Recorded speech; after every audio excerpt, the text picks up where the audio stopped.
My name is Dan Jones, the president of Texas A&M University Commerce, and in this portion of our program we're going to talk about another exciting new addition to campus. Now nursing was an addition to our academic program inventory, and now we're going to talk a little bit about something we're developing that I think our students are really going to enjoy as well as the community at large, and it has to do with a hike and bike trail. Before we get to that in particular though, I want to introduce my two guests. First is Rick Rosenstengel, right? Yes, got it? Okay. Who is a Senior Associate Director for Campus Recreation, and Justin Crossland, who is Coordinator Outdoor Adventure.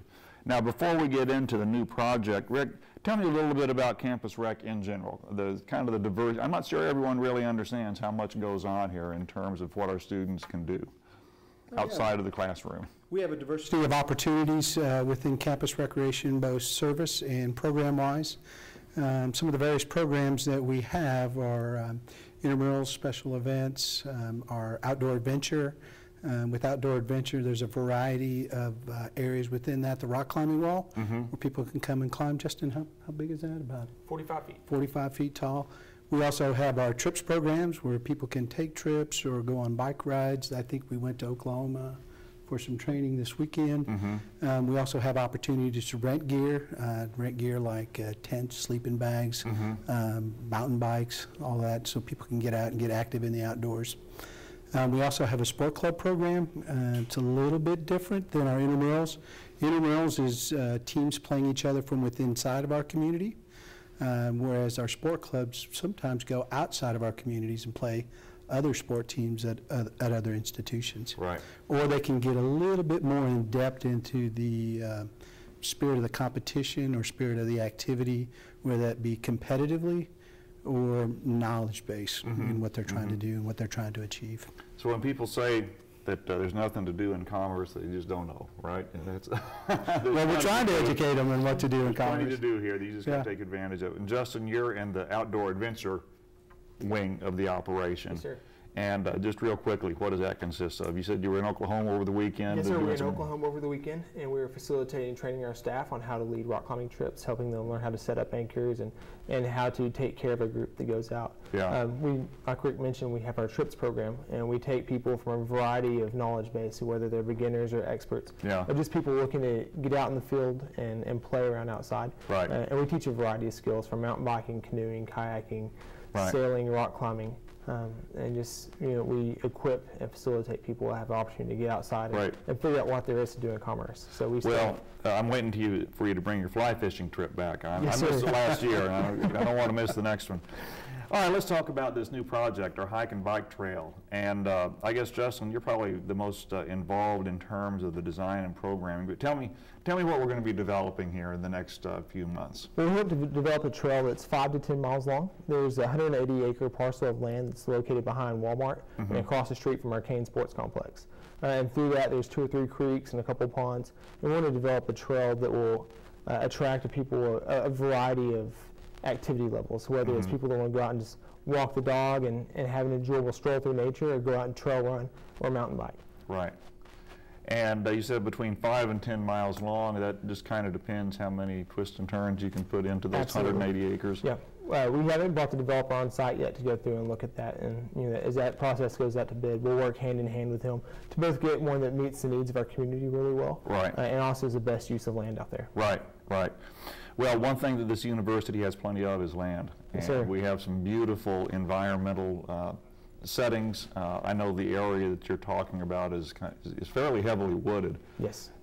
You mentioned some creeks and some changes in terrain and so forth, so it should be a very enjoyable hike and bike opportunity. Very much so. Yeah. I was out there earlier this week walking around trying to avoid the mud puddles. Yeah. And saw some raccoons hanging out in the trees just sunning in midday, and a lot of wildlife. Yeah. So it could be a really unique opportunity for people to just step a little ways off the beaten path and feel like you're in a totally different place. Yeah, so that's going to be remarkable. And Rick, as I understand it, this will be open to the community? Yeah, with most of our programs at Campus Recreation, first and foremost, we're here for our students. We also have opportunities for faculty and staff, but the community will play a big part in this bike trail and access to this bike trail. I think for a diverse opportunity for recreation, for health, wellness, and fitness, this is a real unique opportunity for people to experience nature and work on those health, fitness, and wellness issues. Right. Well, I know the university is always looking for ways to partner with the people, the citizens of Commerce, to make this not only a better place for our students, but a better place to live. And when we recruit faculty and staff, we want them to come and live in Commerce, and we want them to have good things to do for themselves and for their families. So this hike and bike trail, of course, is just in addition to those kinds of opportunities, and it really will be spectacular. Let's talk real quickly about security. I was at a neighborhood association meeting last week, and I was asked a lot of questions about this hike and bike trail. In terms of access and security, real quickly, just a few seconds, what kind of provisions, lighting, things like that? Well, we'll probably do an emergency call box up at front, and it'll be open. Tentatively, we think the hours of the bike trail will be like 5 a.m. and 6 a.m. until dark. Right. Okay. So, controlling use after dark. We might do some of our own internal programming out there after then, but closing it off to the public there. Right. Have a lighted parking lot, and there'll also be multiple access points, so that security or safety or maintenance personnel can access different parts of the trail without having to travel the entire length of it. Right, but it can still be maintained as a secure environment. Yes, sir. With controlled access and so forth. So, and the timeline for development? Still in progress, We're right? still in progress. We still have to jump the hoops of putting it out to bid and stuff like that. Right, so. Yeah. Well, any project always takes longer than you want. Yes, sir. At least this one is on the drawing boards, and we're moving forward with it. So congratulations to both of you guys. Of course, that's real near where I live. I'm a jogger. I'm looking forward to getting out there on the trail myself. So appreciate the work you're doing. Thank you, sir. And we'll be back in a moment with the final segment on the President's Table.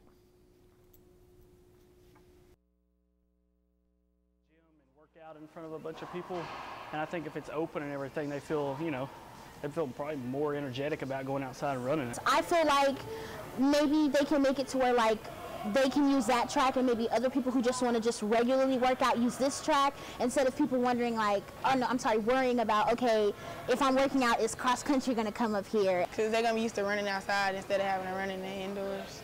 Because they can't go work out at the stadium field, or it's too crowded here at the MRC, I think it's a great opportunity for students who want to work out on the weekends or early in the mornings without having traffic in their way.